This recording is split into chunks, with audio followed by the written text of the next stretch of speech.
Hello there, YouTubers. The sun finally broke out.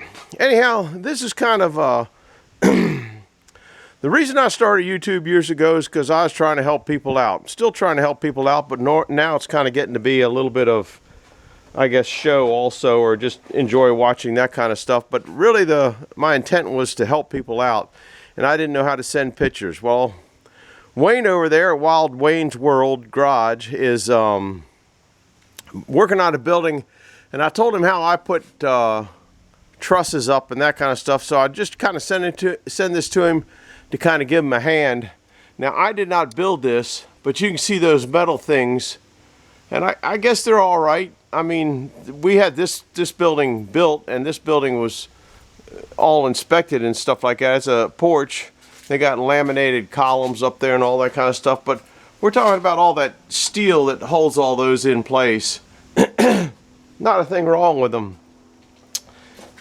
You can see all those, but that doesn't make that those joist rafters or whatever those things are called any sturdier to me. I don't know. I'm not a builder, so anybody that's listening to this, including Wayne, take it for what it's worth. I'm just kind of a, if I bang nails enough in, it'll hold. And this building's held for years.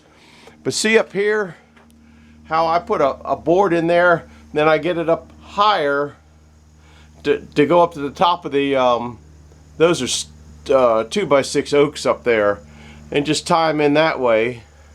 I bolted that onto the side of a sea container. Over here, the gap between, I don't know if you can see it in here, the board in there and the board here held a 4x4. So I put 4x4s in there and banged it in that way, and put it up higher than that also. So that's the how I support those. And once you put those in and you square them up to the thing, then that board there, whatever it's called, I don't know, it's part of the roof, will be straight. So that's kind of how I like it. Now, later on, I figured if you cut those off at the same height as one set of your purlins, you could bang that on top of that and tie one purlin straight down to there and straight down to the rafter, which is probably even better. But like I said, I'm not a builder. I don't know what's really the best. I can tell you some things that don't really work. I started putting everything on cement piers with bolts and stuff. Once again, now this one here, no, it looks like there's 4x4s in there. It's kind of hard to see. It's a little darkened in this boiler room.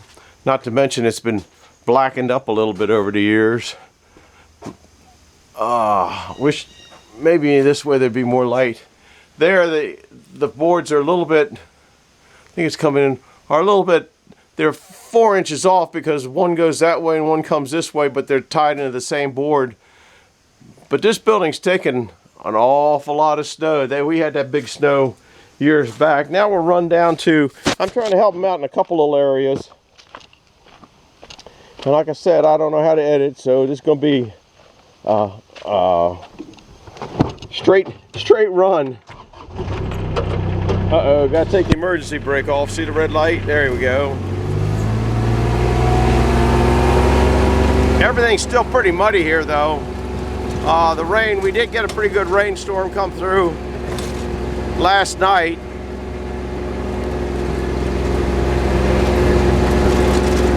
Or yesterday afternoon, maybe more than last night. I don't know how much water's still down here. That's drying up pretty good. You see one little puddle left. That means you still got the mud. Raccoon tracks there that you missed. I'd like to get that beast started today. That's kind of on my list of things to do.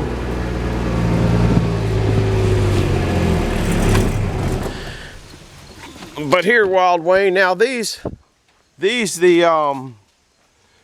there are solid. So there's 2x6s banged into those every place a truss is supposed to go, and that supports that truss from the bottom of the truss all the way up. Now you can see where we tied those. Maybe I can get over there closer. Who knows if I could do that. You got to do a lot of figuring to tie that in, but tried to tie that in so the purlins tied screwed right in. Now I screw everything in my arms. I can't bang nails anymore. Maybe you can see that. I can zoom in a little bit. See, it goes, I don't know if my finger get in there. Nah. It goes from the bottom of that, that's a 6x8 or maybe a 6x10, I'm not sure. It goes into the truss on the bottom side and on the top side, and then in the top the purlin can get screwed down into that, so it's kind of really ties that first section up. Over there I put a board on the bottom of that rafter, that steel girt that we had made, and there's one at the bottom, one at the top, so I could put those boards in once again and tie those trusses in real solid. Man, the grass is a foot tall here. Maybe you can see it a little bit better here. There you go. But see, it goes up again, and then at the top you tie the you bang the purlin into it, so it's all connected together. And I think that holds the trusses. Actually, the trusses would stay there by themselves once you get that up. Then there's another piece over here. I don't know if there's one sitting over here. I have to take you to the back barn. No, this might be nailed in. Yeah, that's nailed in. If you can see that, I gotta zoom back out. I made a bunch of those goofy little things. There's an angle at the top, which I'll put the camera down, which you can see it. And then I cut out both sides of that to fit in between the width of a 2x4. And I used those, I happen to use those here because I had leftovers. So we're going to show you that. Now I'm going to show you, I got the starter out. Got that up, got it back. Wayne, these are the little tubes you're looking for drains on your 471 of that show that you're going to. Make sure mud daubers didn't put holes up there. I got to put a pipe on this one because they kind of blow oil and stuff out, and that's where my oil down here is coming from now. It's not coming from the rear main, so it's coming from that. There's one on each side. I don't know if there's just one on each side or two on each side, but you just got to look for those. That was another thing Wayne was looking for. See right here, there's the other one, and that I need to put a drain on that too because they just splatter out and get everything nasty. Just put a hose over it and it'll drain down. This is a leaker, ain't no question about that. All right, that's oh, can't get through there. Somebody put a drive shaft in there. Why would anybody want to put a drive shaft in there? That's crazy. It just gets in the way. Got the starter already repaired. I'm going to put that in today. Another thing that I got to do on this thing over here, just a list of things I got to do too. So I want to be busy. I got to make right here. I got to measure it and make some plugs for here. If I don't get plugs in these holes, the mice will fill them up with hickory nuts. So this is just some of that stuff that I got left over, and if I can make it, I'll make it. And just bang it in there. So that's that. Now we're going to go back to the other building, which is kind of more like the building Wayne's building. I showed you the 471, Wayne. Just make sure mud daubers, because it doesn't run all the time. Just because it's oily doesn't mean they don't like it. I don't think, you know, mine get clogged up as they feel like getting there. Look at how tall this grass has gotten. We've had some rain in the last week and it really popped up. A lot of mud over there. Ooh, some mud here. Stay over on this side.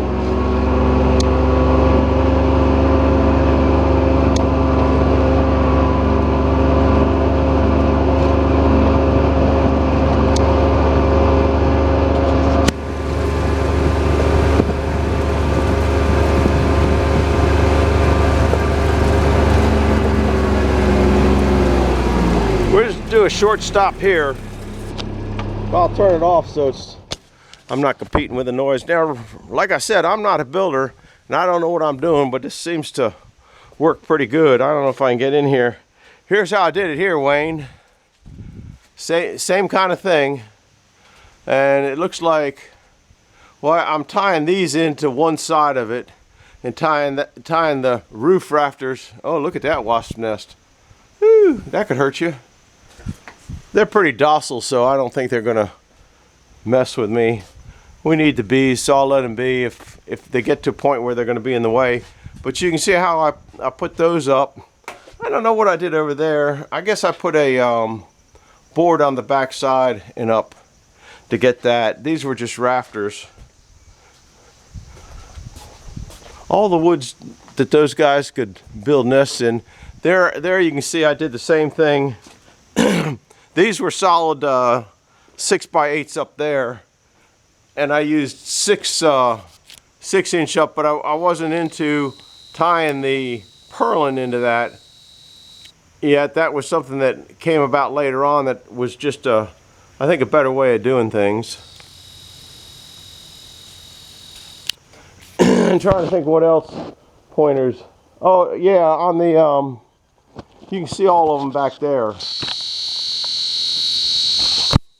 Now, because I didn't have this thing, once it gets going, I didn't have two pieces sandwiched together. I just tacked them on the place that would hold the truss at the highest spot. And I don't know if that's, whoops, where am I? I don't know if that's proper building or not. It probably doesn't meet code. But these buildings don't seem to come down. They might. You know, two buildings on this property that were look at that. Can we see the helper?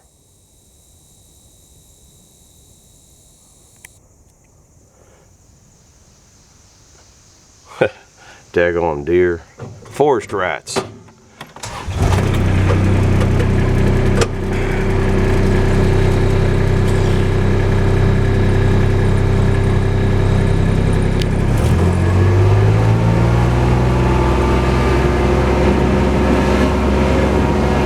Now this building here is starting to come down. This building was made back in the early 80s, and the treated posts are starting to rot down, so I'm not really fond of that. It's come down enough that that lean-to building off the side, instead of going this way, now is coming this way. So all the water off of that goes back into the building because that building sunk so much. Which is kind of funny, not funny, but the way it is.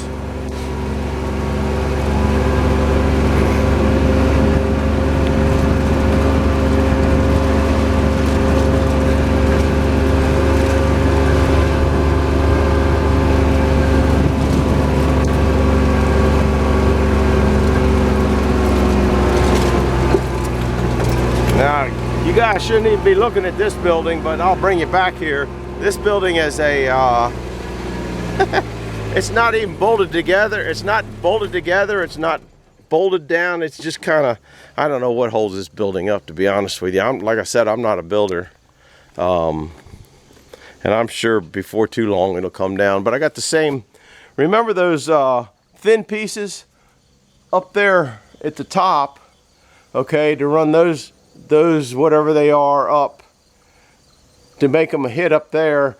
I cut those pieces and nailed them together, and they were nailed tight once upon a time. And then I don't know if you can see it, that you really can't see it. Maybe you can see it from inside. This place is a mess, man. I gotta clean up after that show. That's part of the thing. Okay, you can kind of see the 4x4s up there. They were whatever, they were dimensional 4x4s or whatever you get at the store, pressure treated, that I got. There was trash thrown away, and then I cut them thin, and then they set down in there and nailed them in. And then when I put those things up, they went in there, and that worked pretty good. But I've never even bolted this building together. It's all held together with goofy homemade clamps. I'll show you. See, that's what holds it. That's what's holding it in. Clamps, and it's clamped on the outside. It's been here for 25 years, but it's getting, I'm gonna have to do something with it. I hope I be able to do it with it before I kick the bucket. See, there's the other end of the clamp, because I never put the bolts through there, because this originally had a building that went can't see, all the way, all the way out to there. This building here, it originally had footers. Even with that, I guess the 1-footer was, it was probably about where I'm at, so it was pretty far over here. I think it was a 20-foot span, and I had the poles in here. I had a pole here, pole there, pole there. I had a pole over there, and I took them all out because you couldn't get logs in and out. You kept running into them, and that's why that was left cut out so it could extend over that way. And this was the same way. There's that crazy little thing. This was meant to come out and go all the way to over in here someplace, and that's why this building, this is like this, because this was supposed to go over, I think, 20 more feet past that. I don't know anymore. And got to do something with this. Now the telephone poles don't seem to rot, but it's starting to get, that board there is starting to get shaky because it's out in the weather. So I really need to take that 6x6 and put it over here and stuff like that, but I'll probably wait till the building falls down. Not too into that kind of stuff. There's nothing but a bird nest heaven in here. There's the blade without any teeth. Boy, it shines. The light doesn't it's kind of goofy on light there. Waiting on the teeth. I might set the lead on this thing today, and I got a whole lot of tightening up to do. Where am I at? Whole lot of I think this thing's wound out right now. Yeah, it was. Maybe that'd pick up the blade a little bit better. It's shiny. I got a whole lot of tightening to do on all that stuff, so I might set the lead and stuff like that. The lead is the lead. It ain't going to change. Doesn't matter whether you measure off a tooth or you'd probably be better because you could measure it right on that point there. That's if you see that. That's how these they got a V in them, and the tip of the V is supposed to be in the center. I don't know that it is. I have to look at it a little closer. Anyhow, belts. Got belts everywhere. Anyhow, this video here was basically for Wayne. I'm going to put another one on tonight. Wayne will watch this. The other one, I have quite a few videos from sawing up at the steam show, so we're going to put some more of those in, or I'm going to put some more of those on. So I'll put one of those on tonight. I'm going to put this on right now so you can kind of catch it early and be ready for another one later tonight. Hit that the bell, I think, so it'll give you a notification when I put another one on later tonight. So that's kind of it on how I do the buildings. Don't take it, I'm not a builder, I'm a nail bender. I know that because I hit more nails and bend them, but I'm getting to a point where I don't put too many nails in them. And here's a question now that the brain scatters so much out, you know, I don't know how to explain it, but when you get older you realize it. Getting old enough now that it's hard for me to bang in nails, so I use a lot of these screw-in nails, these treated deck nails. They say these are 3-inch ones. These are, I think, 3 1/4, 3 1/2. I don't know what they are, and I got all different sizes for different applications. But I do believe if you check that a screw is about 10 times stronger, 10 times the holding power of a nail. So that's something, if you guys are looking between now and tonight, or leave a comment on this video, if you know the exact how much a screw is stronger than a nail or holding strength better than a nail, leave it on the comment section. And maybe that'll help Wayne out also, make him decide whether he wants to screw all those things in or try to bang nails in oak wood. White oak wood, banging nails in. Yeah, you're going to have case hardened nails, buddy. They used to make them. I don't know if you can get them anymore. They were pole barn nails, and they were case hardened, and you could drive them into oak. They had a spiral shank on them, and every now and then you'll still run into one or two of them, but they're getting fewer and far between. Anyhow, that's it for this one. We'll see you later. Hit the like, hit the subscribe, and stay tuned for the show tonight. Bye-bye.